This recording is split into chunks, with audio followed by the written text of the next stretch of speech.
राधे राधे। आज हम चर्चा करेंगे छठे नवरात्रि के विषय में। आप सभी प्रभु प्रेमी जो कि नवरात्रि का व्रत रख रहे हैं और माँ की पूजा कर रहे हैं, माँ की आराधना कर रहे हैं, उपासना कर रहे हैं, हम सभी के लिए एक श्रेष्ठ समय है नवरात्रों का, जिसमें हम आदिशक्ति की पूजा कर सकते हैं। और शक्ति के बिना, अगर नेत्रों में देखने की शक्ति न हो, श्रवणों में सुनने की शक्ति न हो, पैरों में चलने की शक्ति न हो, दिमाग में सोचने की शक्ति न हो, तो हम किसी काम के नहीं। वैसे ही इस ब्रह्मांड को चलाने के लिए एक परम शक्ति की आवश्यकता होती है।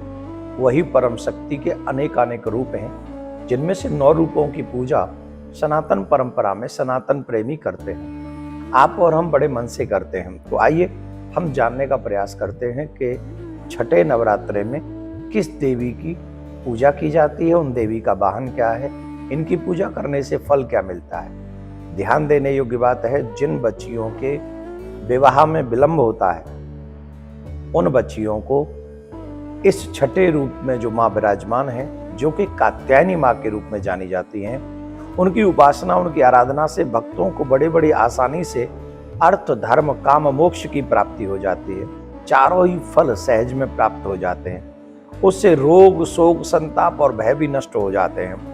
जन्मों जन्मों के पाप जो हैं वो सहज में ही नष्ट हो जाते हैं। इसलिए माँ कात्यायनी की पूजा हम सभी को करनी चाहिए। इनकी 4 भुजाएं हैं। दाईं तरफ का ऊपर वाला हाथ अभय मुद्रा में है तथा नीचे वाला हाथ वर मुद्रा में है। माँ की बाईं तरफ से ऊपर वाले हाथ में तलवार है और नीचे वाले हाथ में कमल का फूल है। इनका वाहन भी सिंह है। इनका स्वरूप अत्यंत भव्य और दिव्य है। ये स्वर्ण के समान चमकीली हैं और स्वयं बहुत ही सुंदर हैं, प्रकाशवान है। माँ कात्यायनी की जो कथा है प्राकट्य की, वो भी ध्यान से सुने। इस देवी को नवरात्रि के छठे दिन पूजा जाता है। कात्य गोत्र में विश्व प्रसिद्ध महर्षि कात्यायन ने भगवती माँ परम्बा की पूजा करी थी, तपस्या करी थी और उनसे पुत्री के रूप में वरदान प्राप्त किया था कि मुझे एक पुत्री प्राप्त करनी है। तो माँ अम्बा ने यही कहा था कि कहाँ मेरे समान कोई पुत्री तुम्हें प्राप्त कराऊं, मैं स्वयं आपकी पुत्री आकर बनूंगी। तो स्वयं उन्हीं के घर में पुत्री के रूप में उन्होंने जन्म लिया था, इसीलिए वो देवी कात्यायनी कहलाई। इनका गुण शोध कार्य है, इसीलिए शोध करती हैं ये माँ। इनका गुण है विशेष तौर पर। तो आजकल आधुनिक युग में जहाँ साइंटिस्ट की हम लोग चर्चा करते हैं, और वाकई हमारे देश में साइंटिस्ट बहुत बड़ा काम भी कर रहे हैं, तो जहाँ साइंस की बात और साइंटिस्ट की बात होती है, ऐसे लोगों को जो साइंस में अपना भविष्य बनाना चाहते हैं, उन्हें कात्यायनी देवी का पूजन अवश्य करना चाहिए।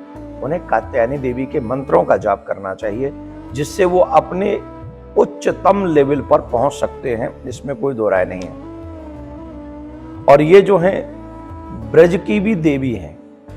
आपको याद होगा, इनके विषय में हमने बताया है कई बार।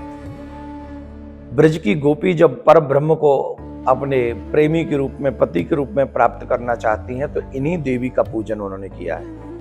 कात्यायनी देवी का ही पूजन किया है। भागवत में इसका वर्णन है, 10वें स्कंद में इसका वर्णन है। और उनका वो मंत्र आप सबको याद होगा। जो कन्याएं अनमैरिड हैं, जिन्हें शादी में विलंब हो रहा है या मनवांछित वर चाहिए, उन लोगों को, उन देवी कन्याओं को ये मंत्र अवश्य बोलना चाहिए। कात्यायनी महावाय महायोगिन्नधीश्वरी नंद गोप सुतम देवी पति में कुरुते नमः। मतलब श्रेष्ठ पति हमको प्राप्त हो, ऐसा मांगना चाहिए। तो